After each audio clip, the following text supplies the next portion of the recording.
Sam's ক্লাসরুমে তোমাদের স্বাগত।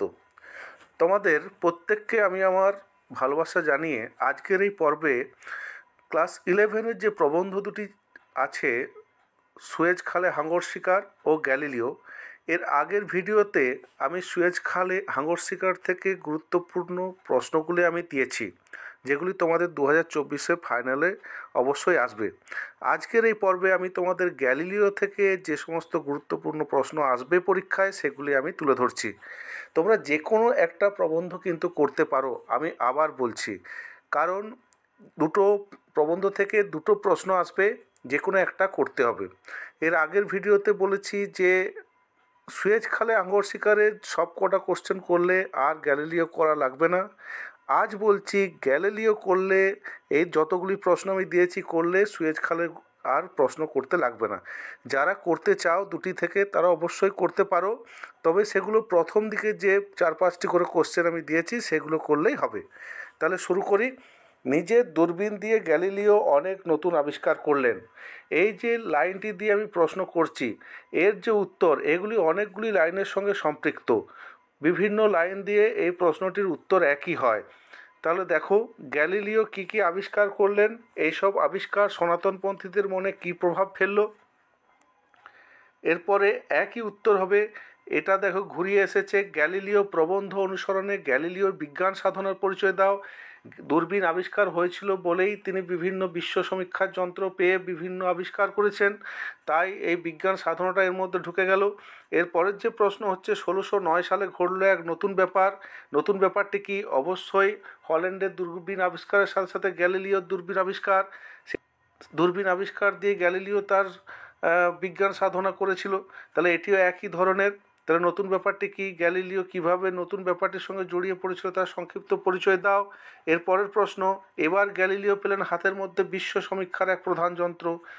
বিশেষ সমীক্ষা যন্ত্রটি কি? তাহলে দূরবীন আবিষ্কার। এর মাধ্যমে তিনি কি করলেন? এ ব্যাপার নিয়ে ধার্মিক পণ্ডিতদের সঙ্গে যে বিরোধ বাঁধল তার উল্লেখ করো।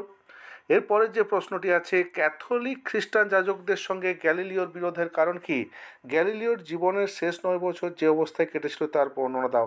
এটা একটু আলাদা, তবু আমি এর সাথে কেন দিলাম না, এই যে খ্রিস্টান যাজকদের সঙ্গে তার লড়াই, সেটা কিন্তু দূরবীন আবিষ্কারের পরে তিনি যে কিছু আবিষ্কার করেছিলেন তার মধ্যে বাইবেলের বিপক্ষে কিছু জায়গা এসে গেছিলো, এর ফলে তার জীবনে দুঃখ এসে গেছিলো। এই অংশটা খালি তোমরা আলাদা করে লিখবে, গ্যালিলিও জীবনের শেষ 9 বছর, এটা খালি আলাদা করে তোমাদের যোগ করতে হবে। একই প্রশ্নের সঙ্গে সম্পর্কযুক্ত বলেই আমি এটা অথবা দিয়ে দিলাম। এর পরের যে প্রশ্নটি আছে, এই স্বভাবেই শেষ জীবনে তার অশেষ দুঃখের কারণ হলো। কোন স্বভাবের কথা বলা হয়েছে? সেই স্বভাব তার শেষ জীবনের অশেষ দুঃখের কারণ হলো কিভাবে? এই যে জায়গাটা, এইটাও কিন্তু যে জায়গাটা আগে আমি বললাম শেষ জীবনের যে 9 বছর অবস্থা, এইখানেও কিন্তু দুঃখের ব্যাপারটা আছে, কিন্তু তার স্বভাব যে বৈজ্ঞানিক চেতনার যে দৃঢ়তা, এটা তোমাকে আলাদা করে লিখতে হবে।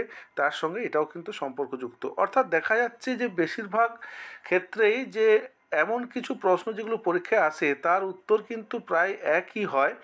সেই জায়গাটা আমি ধরেছি এবং সেই জায়গাটা তোমরা ভালো করে তৈরি করবে। এরপরের যে প্রশ্ন হচ্ছে, ভেনিসে কর্তৃপক্ষের কাছে তার কদর বেড়ে গেল। তার কদর বেড়ে যাওয়া কি? এটাও দূরবীন আবিষ্কারের সাথে। এই কদর বাড়ার কারণ ও পরিণাম উল্লেখ করো। এটাও যদি আমি ঘুরিয়ে বলি যে ভেনিসের কর্তৃপক্ষ কেন দূরবীন আবিষ্কার করে তার যে নৌশক্তির বলিয়ান করে তুলতে পারবে, সেই জন্য তার কদরটা বেড়ে গেছিল। এর ফলে তার যে অর্থের একটা সমাগম হয়, তার যে বিজ্ঞান গবেষণার প্রতি সাহায্য হয়, এই জায়গাগুলো তোমাদের তুলে ধরতে হবে। আর একটি প্রশ্ন আমি দিয়েছি, এটা সাধারণত গ্যালিলিওর যে ছাত্রাবস্থার কথা, সেই জায়গাটা তোমাদের তুলে ধরতে হবে। সংক্ষেপে গ্যালিলিওর ছাত্রজীবনের বর্ণনা দাও।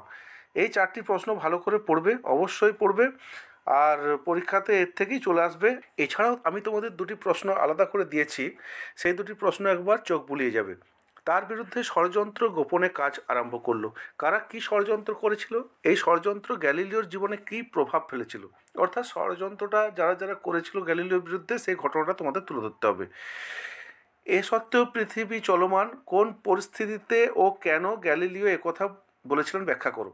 যখন ধর্মযাজকরা তাকে জোর করে মিথ্যে বলানোর চেষ্টা চালিয়েছিল, তখন গ্যালিলিও সে কথা বললেও তার বিজ্ঞান সাধনার প্রতি বিশ্বাস ছিল, তাই তিনি বলেছিলেন এ সত্ত্বেও পৃথিবী চলমান, অর্থাৎ তার বিজ্ঞান সাধনার প্রতি বিশ্বাস রেখে তিনি তার মনের কথা ব্যক্ত করেছেন। তাই এই চারটি মূল প্রশ্ন এবং তার সঙ্গে দুটি আলাদা করে প্রশ্ন দিয়েছি, এগুলি করলেই হবে। অবশ্যই পরীক্ষা এর থেকে আসবে। তোমরা ভালো থেকো, মন দিয়ে পড়াশোনা করো। আজকের এখানেই আমি শেষ করছি।